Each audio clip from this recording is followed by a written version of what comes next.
میرے بھائیوں، میرے بزرگوں، نکاح کے سلسلے میں اللہ تبارک و تعالیٰ فرماتا ہے کہ یہ اللہ تعالیٰ کی بہت بڑی نشانیوں میں سے ایک نشانی۔ اللہ فرماتا ہے وَمِنْ آيَاتِهِ أَنْ خَلَقَ لَكُمْ مِنْ أَنفُسِكُمْ أَزْوَاجًا۔ اللہ کی نشانیوں میں سے ایک نشانی یہ ہے کہ اس نے تمہارے لیے تمہاری ہی جنس کا، تمہارے ہی نفسوں کا، تمہاری ہی طبیعت اور مزاج کا اللہ تبارک و تعالیٰ نے ازواج یعنی جوڑا بنایا۔ یہ جوڑا اللہ تبارک و تعالیٰ نے ہمارے اپنے جنس کا بنایا، ہماری اپنی جلد و کھال کا بنایا، ہماری اپنی نفس اور طبیعت کے مطابق یہ جوڑا اللہ تبارک و تعالیٰ نے بنایا۔ اور اس کا مقصد کیا بنایا بتایا اللہ تبارک و تعالیٰ نے؟ لِتَسْكُنُوا إِلَيْهَا۔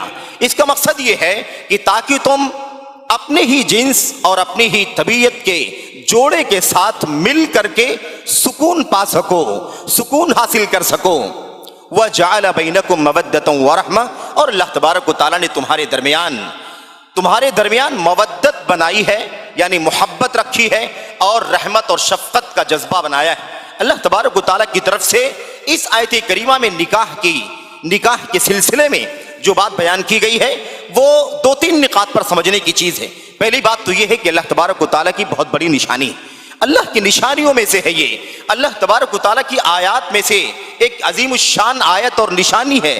اور اللہ تبارک و تعالیٰ کا مقصد اس کے پیچھے کیا ہے کہ انسان اپنی طبیعت کے مطابق، انسان طبعی طور پر اپنے مزاج کے اعتبار سے، اپنی فطرت کے اعتبار سے اس بات کا ضرورت محسوس کرتا ہے، اس بات کا ضرورت مند ہوتا ہے کہ اس کا زندگی میں جوڑا ہونا چاہیے۔ ایک مرد کو خاتون کی ضرورت ہے، ایک خاتون کو مرد کی ضرورت ہے۔ یہ فطری تقاضا ہے جو اللہ تبارک و تعالیٰ نے رکھا ہے، اور یہی وجہ ہے کہ اللہ تبارک و تعالیٰ نے اس فطری تقاضے کو مکمل کرنے کے لیے فطری راستے کے ذریعے سے ہمیں یہ نعمت عطا فرمائی ہے، نشانی بخشی ہے۔ میرے بھائیوں، اس کے بعد اللہ فرماتا ہے کہ اس میں اللہ تبارک و تعالیٰ کی طرف سے بڑی رحمت ہے اور بڑی محبت ہے۔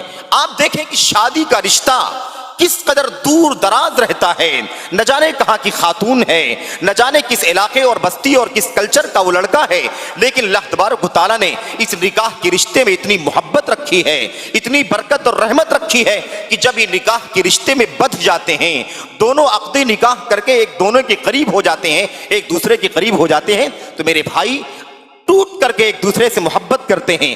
اس خاتون کو اس سے محبت اور اس کو اپنی بیوی سے محبت ہو جاتی ہے، اور ایسی محبت اس کی مثال کسی اور رشتے میں ہمیں دیکھنے میں نہیں ملتی ہے۔ میرے بھائیوں، اس کی ایک وجہ یہ بھی ہے کہ رشتوں کا جو بنیادی رشتہ ہے، رشتوں کی جو شروعات ہے، رشتوں کا جو آغاز ہوتا ہے وہ اسی نکاح کے ذریعے سے ہوتا ہے۔ اللہ کے نبی محمد رسول اللہ صلی اللہ علیہ وسلم نے ارشاد فرمایا تھا لم یرا بین المتحابین مثل النکاح۔ دو محبت کرنے والوں کے درمیان محبت کی جو تاثیر ہے، محبت کا جو جذبہ ہے، جو والہانہ اس کا ربط اور ضبط ہے، نکاح جیسا کسی اور رشتے میں دکھائی نہیں دیتا ہے۔ میرے بھائیوں، اسی لیے اللہ تبارک و تعالیٰ نے نکاح عطا فرمایا ہے۔